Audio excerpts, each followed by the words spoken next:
કે ઋષભદેવ ભગવાન છે એ આપણા સૌ કોઈના બધાના સહિયારા ભગવાન છે। हमारे श्रीमद् भागवत कथा के अंतर्गत प्रथम तीर्थंकर भगवान ऋषभ देव का वर्णन कितना प्यारा आता है।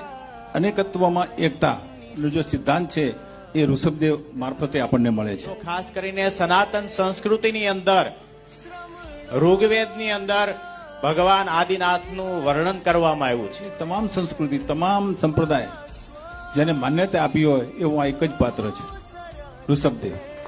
अरे और तो ठीक है, ऋषभ देव भगवान के ही वंश में जब भरत जी महाराज का प्रादुर्भाव की चर्चा आती है तो इस देश का नाम भी भारत पड़ता है।